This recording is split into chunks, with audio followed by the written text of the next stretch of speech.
میرا نام شہناز ہے۔ میرا تعلق گجرانوالہ کے ایک نواحی گاؤں سے ہے۔ میں اپنے والدین کی اکلوتی بیٹی تھی۔ مجھے اپنے گاؤں کی سب سے خوبصورت لڑکی ہونے کا اعزاز حاصل تھا۔ نہ صرف میرا چہرہ بلکہ میرا قد اور میرا جسم بھی انتہائی متناسب تھا۔ میرے والد بھی مجھ سے بہت پیار کرتے تھے، میری ہر خواہش کو پورا کرنے کی کوشش کرتے تھے۔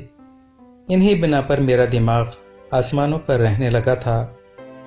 جب میں نے 14 سال کی عمر میں قدم رکھا تو مجھے صنف مخالف میں کشش محسوس ہونے لگی، لیکن میں چاہتی تھی کہ جس سے میں محبت کروں اور جو میرا جیون ساتھی ہو وہ بھی میری طرح بہت خوبصورت ہو، مردانہ وجاہت کا پیکر ہو، ہماری جوڑی بے مثال ہو، سارا گاؤں ہمیں رشک سے دیکھے۔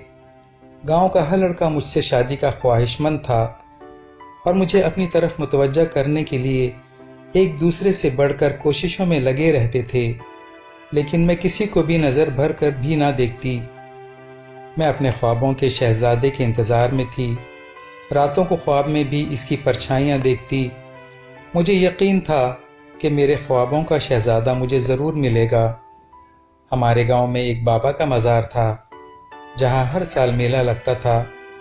سارا گاؤں سال بھر اس میلے کا انتظار کرتا تھا، کیونکہ یہاں یہ میلہ ہی واحد تفریح کا ذریعہ تھا۔ میں ہر سال اپنی سہیلیوں کے ساتھ میلہ گھومنے ضرور جایا کرتی تھی۔ اس دفعہ بھی جب میلہ لگا تو میں اپنی سہیلیوں کے ساتھ میلہ گھومنے گئی۔ ہم لوگ خوب تفریح کر رہے تھے۔ میلے میں موجود ہر مرد کی نظر مجھ پر تھی۔ اپنی خوبصورتی کے احساس سے میں بہت زیادہ مست ہو گئی تھی۔ اچانک میں نے محسوس کیا کہ کوئی لڑکا میرے سامنے آ کر کھڑا ہو گیا ہے۔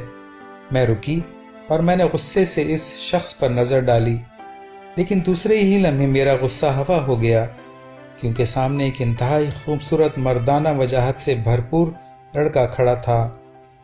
اپنے حلیے سے شہری لگتا تھا۔ چند لمحوں کے لیے سکتے کی حالت میں آ گئی۔ ہوش میں تب آئی جب میری سہیلیوں نے مجھے جھنجھوڑا۔ میں نے مصنوعی غصے سے کہا کہ کیا بات ہے، ہمارے راستے میں کیوں آئے ہو؟ لیکن وہ جواب دیے بغیر میری طرف دیکھتا رہا۔ میں ایک دم سے پریشان ہو گئی، کیونکہ سب لوگ ہماری طرف ہی دیکھ رہے تھے۔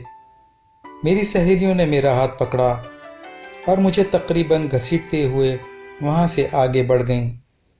مجھے ایسا لگا جیسا میں اپنا آپ وہاں چھوڑے جا رہی ہوں، جیسے میری روح وہیں کھڑی ہو اور میری سہیلیاں میرا جسم گھسیٹ کر لے جا رہی ہوں۔ میرے اندر سے آواز آئی، ارے یہی تو ہے تیرے خوابوں کا شہزادہ، جس کا تو مدتوں سے انتظار کر رہی ہے۔ اسے چھوڑ کر کہاں جا رہی ہے؟ کم از کم اس سے اس کا نام اور اتا پتہ تو پوچھ لے۔ اگر آج یہ بچھڑ گیا تو کل پھر ملے نہ ملے۔ میں نے مڑ کر دیکھا، وہ ابھی بھی وہیں کھڑا مجھے دیکھ رہا تھا۔ میں نے شرم سے پھر منہ موڑ لیا اور کچھ قدم آگے چل کر دوبارہ پلٹ کر دیکھا۔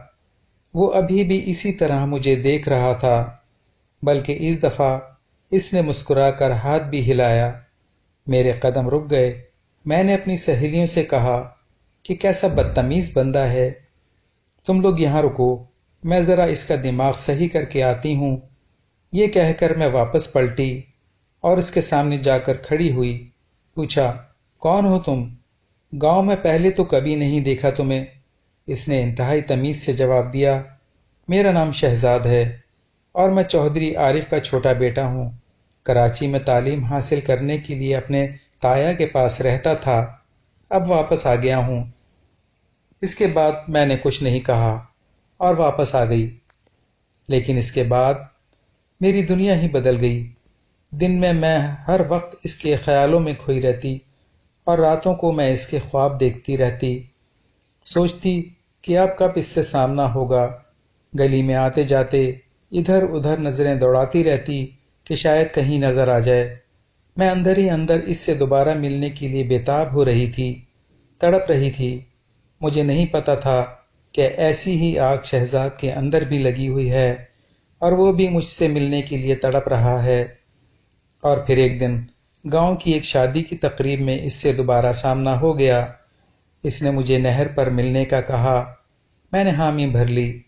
دوسرے دن میں بہانے سے نہر پر اس سے پہلی ملاقات کے لیے گئی۔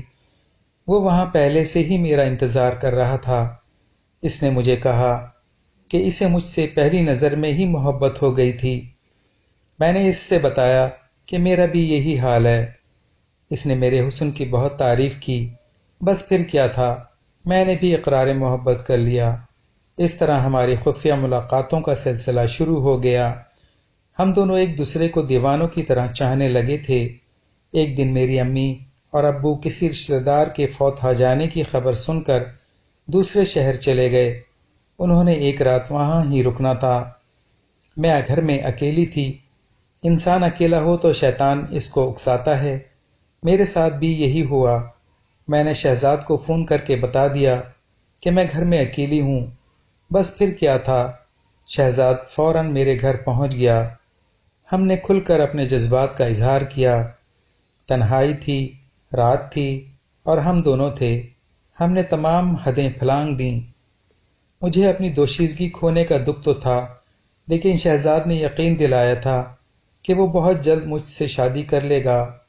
ہم نے اس کے بعد بھی کئی دفعہ مختلف مواقعوں پر تنہائی کا فائدہ اٹھا کر وہ کام کیے جن کا نہ اخلاق، نہ شریعت اور نہ قانون اجازت دیتا ہے۔ کچھ دنوں بعد ہی میری امی نے یہ خوشخبری سنائی کہ چودھری عارف کے بیٹے کے لیے تیرا رشتہ آیا ہے اور وہ فوراً نکاح کا کہہ رہے ہیں۔ یہ سن کر میری خوشی کی کوئی انتہا نہ رہی۔ میں سوچ بھی نہیں سکتی تھی کہ مجھے اپنی منزل اتنی آسانی سے مل جائے گی، اور پھر چند دن کے اندر میری شادی ہو گئی اور میں بیاہ کر چودھری عارف کی بہو کی حیثیت سے ان کے گھر آ گئی۔ میری سہاگ رات تھی۔ میں اپنا حجلہ عروسی میں بیٹھی سوچ رہی تھی کہ آخر آج شہزاد میرا ہو ہی گیا۔ میرے سارے خواب سچ ہو گئے۔ میں اپنی منزل ملنے پر سرشار تھی اور بے تابی سے شہزاد کا انتظار کر رہی تھی۔ اچانک دروازہ کھلنے کی آواز آئی۔ میں کچھ اور سمٹ کر بیٹھ گئی۔ دولہا میرے پاس آ کر بیٹھ گیا۔ اس نے خاموشی سے میرا گھونگھٹ اٹھایا اور کچھ دیر مجھے خاموشی سے دیکھتا رہا۔ میری آنکھیں بند تھیں۔ اس نے میری خوبصورتی میں ایک شعر پڑھا۔ میں ایک دم سے چونک پڑی کیونکہ یہ آواز شہزاد کی نہیں تھی اور جھٹ سے آنکھیں کھول دیں۔ مجھ پر اچانک حیرتوں کے پہاڑ ٹوٹ پڑے کیونکہ وہ شہزاد نہیں کوئی اور تھا۔ میرے دماغ گھومنے لگا اور میں چکرا کر بے ہوش ہو گئی۔ جب مجھے ہوش آیا تو میرے سسرال کے تمام لوگ میرے کمرے میں موجود تھے۔ میرے ساس سسر نے میری خیریت پوچھی تو میں نے تھکن کا بہانہ کر دیا۔ مجھے تب پتہ چلا کہ میری شادی شہزاد سے نہیں بلکہ اس کے بڑے بھائی دلشاد سے ہوئی ہے۔ میں نے کمرے میں موجود شہزاد کی طرف دیکھا۔ وہ نظریں چرا کر کمرے سے باہر نکل گیا۔ میرے اوپر قیامت گزر چکی تھی۔ میں سکتے کے عالم میں اپنے بیڈ پر بیٹھی تھی۔ سب اپنے طور پر مجھے تسلی دے رہے تھے، لیکن مجھے کچھ سجھائی نہیں دے رہا تھا۔ آخر سب کمرے سے چلے گئے۔ اب میرے پاس اپنے آپ کو دلشاد کے سپرد کرنے کے علاوہ کوئی چارہ نہ تھا۔ میرے دن بڑی الجھن میں گزرنے لگے۔ میں بہت ذہنی دباؤ میں آ چکی تھی۔ سمجھ نہیں آ رہا تھا کیا کروں۔ میں شہزاد سے بات کرنا چاہتی تھی لیکن وہ مجھ سے دور بھاگ رہا تھا۔ آخر ایک دن گھر میں کوئی نہیں تھا جب میں نے شہزاد کو گھیر لیا۔ میں نے اس سے روتے ہوئے پوچھا کہ آخر کیوں اس نے ایسا کیا۔ اس نے کہا کہ والد نے فیصلہ کر لیا تھا اور دنیا کی کوئی طاقت میرے والد کے فیصلے کو بدل نہیں سکتی تھی، اس لیے میں نے خاموشی اختیار کر لی۔ لیکن میں نے اس کو بتا دیا کہ میں اس کے بغیر نہیں رہ سکتی۔ مجھے ہر حالت میں دلشاد سے طلاق چاہیے۔ اس نے کہا کہ ایسا نہیں ہو سکتا، میں اپنے والد کے خلاف نہیں جا سکتا۔ میں اس سے لپٹ گئی، اپنے جذبات پر قابو نہیں رکھ سکی۔ وہ بھی تھوڑی دیر مجھے سمجھاتا رہا۔ بالآخر وہ بھی مرد تھا، جذبات میں بہہ گیا اور ہم نے پھر اس دن جسمانی تعلق قائم کر لیا، اور پھر یہ سلسلہ چلتا رہا۔ جب بھی ہمیں موقع ملتا ہم دونوں ایک دوسرے کے ساتھ جسمانی تعلق بنا لیتے۔ اس طرح 2 سال گزر گئے۔ ایک دن پتہ چلا کہ شہزاد کی شادی کی تیاریاں شروع ہو گئی ہیں۔ اس خبر نے مجھے بہت پریشان کر دیا۔ میں کسی صورت شہزاد کو کسی اور کے سپرد ہوتا نہیں دیکھ سکتی تھی۔ میں نے کئی ایک واقعات میں سنا تھا کہ شوہر کے انتقال کے بعد بیوی کی شادی اس کے دیور سے کر دی گئی تھی۔ میں نے سوچا کہ اگر دلشاد مر جاتا ہے تو یہ لوگ میری شادی بھی شہزاد سے کرا دیں گے۔ پھر میں نے ایک منصوبہ بنایا۔ دلشاد کا مرنا ہی میری خوشیاں واپس لا سکتا تھا۔ کافی سوچ بچار کے بعد میں نے طریقہ قتل سوچ لیا اور وقت کا انتظار کرنے لگی۔ ایک دن جب کہ تمام گھر والے دوسرے گاؤں شادی میں شرکت کے لیے گئے ہوئے تھے، میں نے دلشاد کو کھانے میں زہر ملا کر دے دیا۔ اگلی صبح میں نے شور مچا دیا کہ دلشاد بے ہوش ہو گیا ہے۔ گاؤں والے جمع ہو گئے۔ کچھ سمجھدار لوگوں نے بتایا کہ یہ تو مر چکا ہے۔ گھر والوں کو واپس بلایا گیا، لیکن جب میت کو نہلایا جانے لگا تو نہلانے والے نے شک ظاہر کیا کہ اس کو زہر دے کر مارا گیا ہے، لہٰذا یہ پولیس کیس ہے۔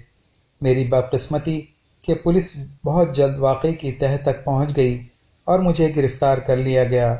میں نے اپنے ناسمجھی میں اپنی زندگی خود تباہ کر لی تھی۔ آج میں جیل میں عمر قید کی سزا بھگت رہی ہوں۔ میرے ساتھ میرا بچہ بھی اس سزا کو بھگت رہا ہے جو جیل میں ہی پیدا ہوا۔ مجھے تو یہ بھی نہیں معلوم کہ یہ بچہ شہزاد کا ہے یا دلشاد کا۔